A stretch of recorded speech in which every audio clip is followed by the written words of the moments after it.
And so that's like on the high end of getting started with video, $150. And for audio, you can get started for under $50 because, I mean, when we got started, what were you using, Sterling? I was using a Logitech headset. And the funny thing is we used that.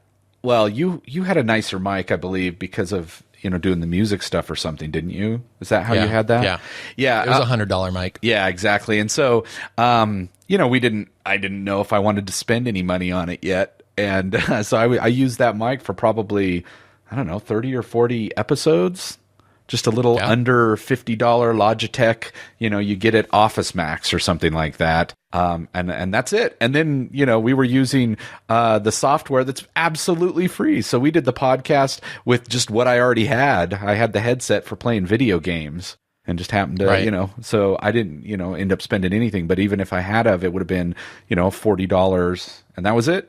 And these days, a lot of people have a headset already for the computer. And like you said, if they don't, Office Max, $30, $40. And, even on the upper end, one of the beginner mics, if you want something that's a little bit more, nice, quote unquote, nice for recording, about $80 for a USB mic that you can plug into your computer. And then just the usual under $10 a month for hosting if you don't have that already. If you already have hosting for your site, then you're good to go. So very, very inexpensive to get started with this strategy. Yeah. And then you don't upgrade until it's working. Right. Now we have really, really nice mics, but we didn't get that for the first 3 years or something.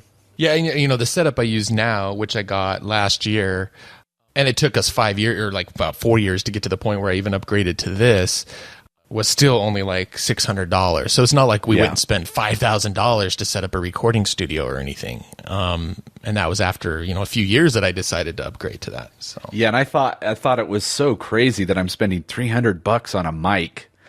But then, of course, we use it for everything, once it gets to that point. But, again, 3 years on a little $40 mic. That's crazy. All right. Some people might be wondering, well, you know what? Okay, this is all about promoting my business or selling my products, but I don't have a product yet. I don't have a business yet.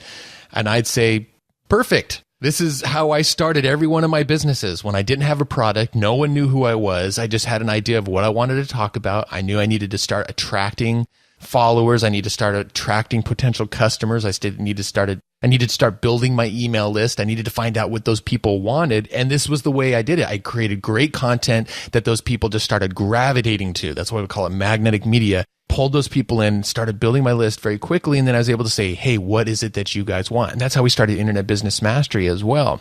So that way, that's how we found out what product to make. And you can create your product at the same time because your product might end up being premium versions of your show that you're recording, your audio show, or, at the same time that you're recording your videos, you do the 15-minute version and the 5 minutes version is free and the 15-minute, so the point being is you're creating content anyway. A lot of that can then repurposed to become the product. I mean, your products end up being content too. So if you're creating content for your marketing, it very naturally segues into creating content for your products and sometimes even overlaps between the two. Well, and an example of this is when we do our interviews. We'll do an interview for the podcast here, and then there's maybe anywhere from 20 to 40 more minutes that goes into the academy. But when we record the actual interview, we just record an hour of the interview. And then we just take the first 20 minutes for the show, and the rest goes in the, academy. And then you're making both at the same time. That's the two birds with one stone. And I love that, doing those. Yeah, because we're trying to keep this so that we spend only a couple hours a week to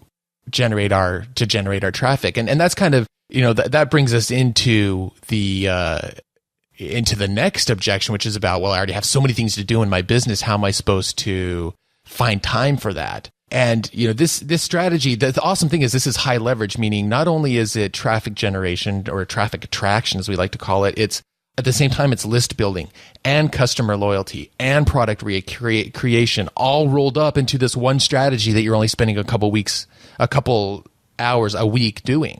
So rather than doing, 10 different things for all those different, I'm doing this list building strategy over here, and I'm doing this marketing strategy over here, and then I'm spending time creating my products, and then over here I'm spending time to retain my customers. Why not do one thing that does all those things all at the same time? Because by creating our show, we're attracting new people. We're keeping our current customers around over and over again, so they become long-term buyers. In that way, we're retaining those customers. We're also creating stuff that goes into our academy at the same time. So it's very, very efficient for us. And that way, it doesn't just take over our schedules.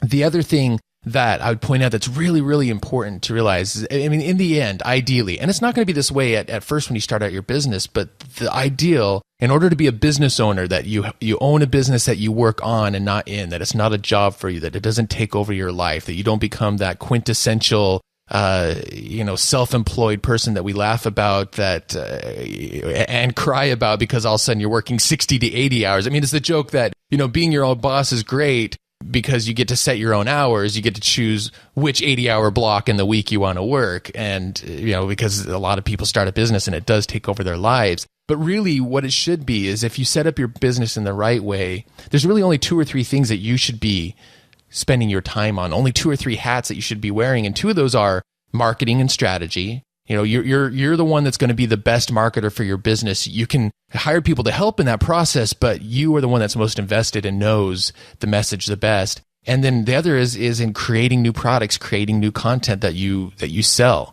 And, ideally, if I did nothing but that in my business, I'd be thrilled. And I'm happy to say that I think now Sterling and I, we're getting to the place where we do spend the majority of our time doing that. And it's growing every day as we add new team members. But the point I'm trying to make is, even if you were in that ideal place, this is still something that you should be doing, creating content and doing the marketing strategy for your business. And all in one strategy of Magnetic Media, it's allowing you to do that in a very effective and fun and relatively easy way.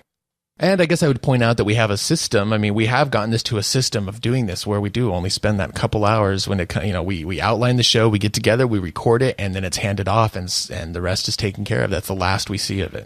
All right, the final question that people ask as well, and this applies to internet business too, but it still comes up a lot when we're talking about this traffic attraction method. People say, well, does this only work in business or making money niches? You guys talk about internet marketing and internet business, or maybe somebody who talks about stock investing can make money, or maybe somebody who talks about something else having to do with making money, real estate investing or something like that. But the truth of the matter is, we know people making money online and with videos and audio and blogging in a huge variety of niches, whether it's everything from genealogy, and we already mentioned knitting, to wine, to learning languages, to cooking, and even people who are talking about natural home birth, and people who are talking about how to eat better and have a better diet, and all kinds of adoption, and adoption. There's so many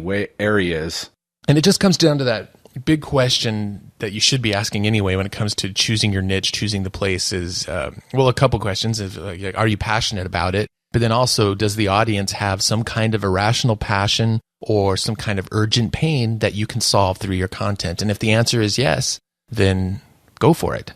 So there are some of the most common questions, most common concerns about this, and hopefully that's helped kind of dispel whatever 1 or 2 you might have been thinking about. We wanted to remove any barriers you might have as you're thinking about applying this to your own business. And if you have other questions that we haven't answered, please, by all means, go back to the blog, comment in the comments section for episode number 96 of Internet Business Mastery, and we'll be happy to answer your questions there in the comments as well. So by all means, let us know.